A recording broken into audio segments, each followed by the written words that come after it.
Welcome to cyber Urdu और हम सीख रहे हैं माइक्रोसॉफ्ट एक्सेल। आज की इस वीडियो में हम बात करेंगे कि हम माइक्रोसॉफ्ट एक्सेल में पिवोट टेबल किस तरीके से लगा सकते हैं। पिवोट टेबल क्या होती है और इसका क्या मकसद है, माइक्रोसॉफ्ट एक्सेल में ये किस पर्पज़ में यूज़ करते हैं हम।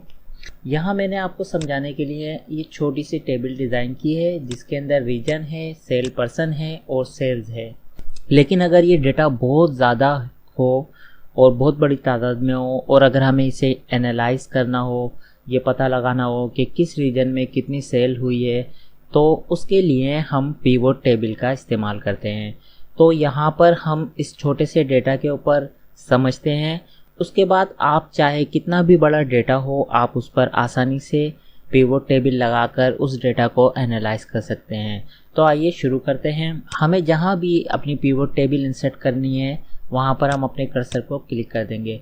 हम पिवोट टेबल को अपनी एग्जिस्टिंग शीट पर भी इंसर्ट करा सकते हैं और अगर हम चाहें तो किसी दूसरी शीट पर भी जाकर वहाँ भी पिवोट टेबल को इंसर्ट करा सकते हैं। फिलहाल हम पिवोट टेबल को इसी शीट पे इंसर्ट करा के देखते हैं। इंसर्ट के ऑप्शन में जाएंगे और पिवोट टेबल पर क्लिक कर देंगे। जैसे ही हम पिवोट टेबल पर क्लिक करेंगे तो हमारे सामने सबसे पहले जो चीज़ दिखाई देगी हमें वो है रेंज सिलेक्शन। तो हम इस बटन पर क्लिक करके अपनी टेबल की सिलेक्शन कर लेंगे। जितनी भी बड़ी हमारी टेबल है हम उसको कंप्लीट सिलेक्ट करके दोबारा इस बटन पर क्लिक करेंगे।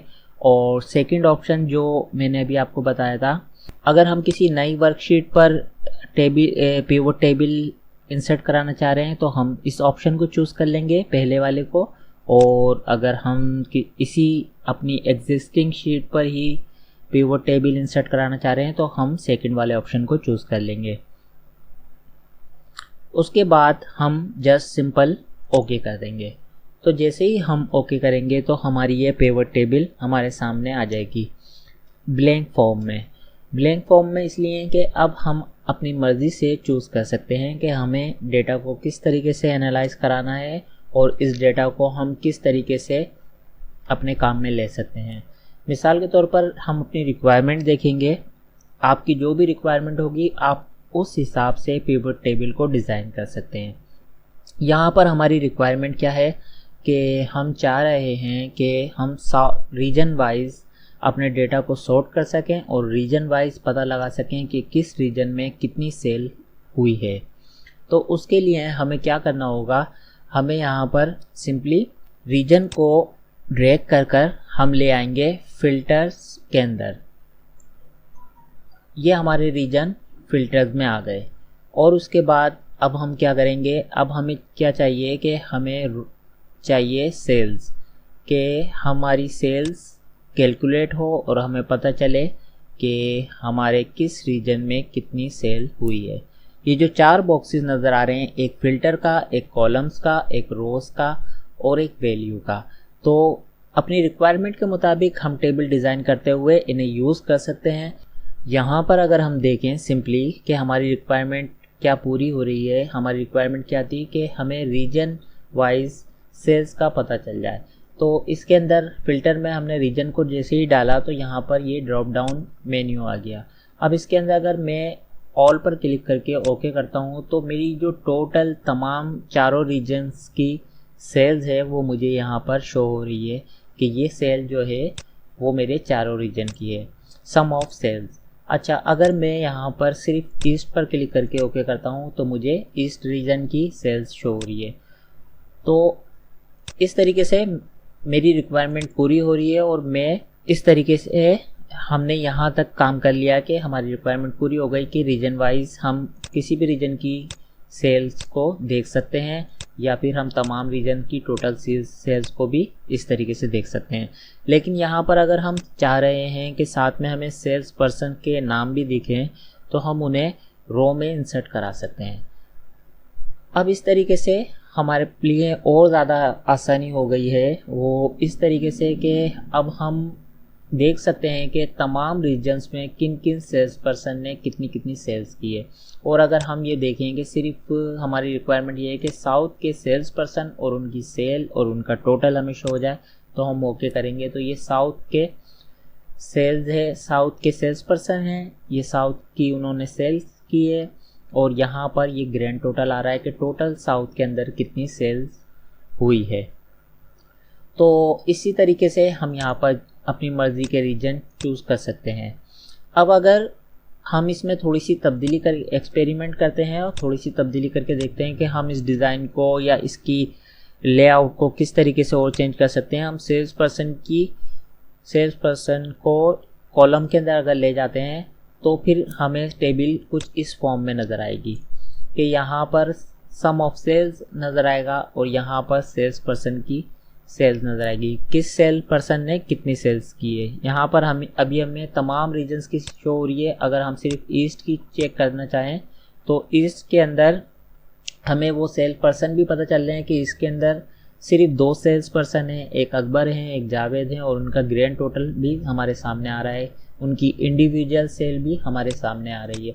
तो ये हमारे अपनी रिक्वायरमेंट के ऊपर है कि हम किस डिज़ाइन की और हमारी रिक्वायरमेंट क्या है और हम किस डिज़ाइन में अपना डेटा को एनालाइज करना चाह रहे हैं।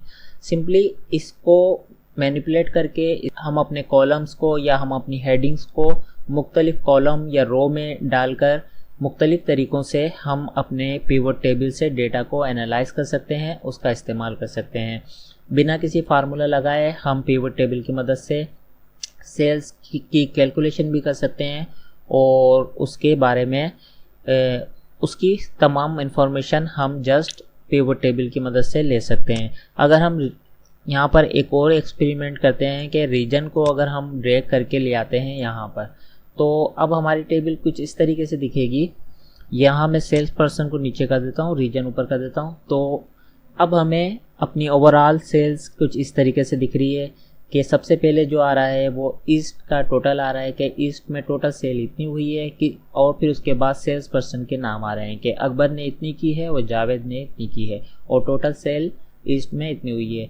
इस बटन की मदद से हम किसी भी रीजन को क्लोज भी कर सकते हैं और एक्सपेंड भी कर सकते हैं। और अगर हम चाह रहे हैं कि ये बटन हमें ना शो हो तो हम यहाँ पर ऑप्शन में जाके ये जो ऑप्शन है अगर हम इस पर क्लिक करेंगे, देखें तो इस तरीके से हम इस बटन को रिमूव भी कर सकते हैं और अपनी पिवट टेबल में ला भी सकते हैं। तो अगर ये यहाँ पर जब हम अपने कर्सर को यहाँ रखेंगे तो ये ऑप्शन यहाँ पर नज़र नहीं आएंगे आपको। तो आप अपनी पिवट टेबल पे जैसे ही कर्सर लेके जाएंगे तो आपको पिवट टेबल के ये तमाम ऑप्शंस नज़र आएंगे जिनकी मदद से हम मुख्तलिफ़ किस्म की फॉर्मेटिंग भी कर सकते हैं। मिसाल के तौर पर अब ये रुपीज़ हैं, वैल्यू है, अब इनको हम करेंसी में चेंज करना चाह रहे हैं तो हम यहाँ पर फील्ड सेटिंग में जाएंगे। फील्ड सेटिंग में जाने के बाद नंबर के फॉर्मेट पर जाएंगे और यहाँ पर करेंसी चूज़ कर लेंगे। करेंसी के अंदर हम अगर डॉलर में लेना चाह रहे हैं तो हम डॉलर में ले लेंगे, या फिर किसी और करेंसी में लेना चाह रहे हैं तो हम उस करेंसी के साइन यहाँ से चूज़ कर सकते हैं। यहाँ पर मैं अगर डॉलर में लेता हूँ और डेसिमल अगर मैं ख़त्म करना चाह रहा हूँ कि डेसिमल नहीं मिले, यानी फिगर के आगे 00 मुझे नज़र ना आए, तो मैं डेसिमल ख़त्म कर सकता हूँ या फिर मैं डेसिमल ले सकता हूँ कि मुझे पैसे जो 0.00 ये भी मुझे नज़र आए, तो मैं अपना यहाँ से डेसिमल 2 चूज़ कर सकता हूँ और डॉलर का साइन चूज़ करूँगा और ओके कर दूँगा सिंपली। तो इस तरीके से अब ये डॉलर्स के अंदर हमें करेंसी के अंदर हमारा फॉर्मेट आ गया है सेल्स का, और ये इस तरीके से हमें शो हो रही है। और भी मुख्तलिफ काम हम इसमें कर सकते हैं, जैसे यहाँ पर सेल्स और सम ऑफ सेल्स लिखा हुआ है, हम इसकी हेडिंग भी यहाँ से चेंज कर सकते हैं और यहाँ पर अगर हम टोटल लिखना चाहें तो टोटल लिख सकते हैं। तो ये यहाँ पर इसकी हेडिंग हो जाएगी, टोटल हो जाएगी, और इस तरीके से हम मुख्तलिफ़ किस्म के चेंजेस कर सकते हैं। उम्मीद है आपको इस छोटी सी वीडियो की मदद से पिवट टेबल माइक्रोसॉफ्ट एक्सेल में लगाना समझ में आ गया होगा कि आप पिवट टेबल किस तरीके से इंसर्ट करा सकते हैं और उसको किस तरीके से एडिट कर सकते हैं और अपने डेटा को किस तरीके से एनालाइज कर सकते हैं। अब तक के लिए इतना ही। नेक्स्ट वीडियो में हम माइक्रोसॉफ्ट एक्सेल के बारे में मज़ीद चीज़ें सीखेंगे।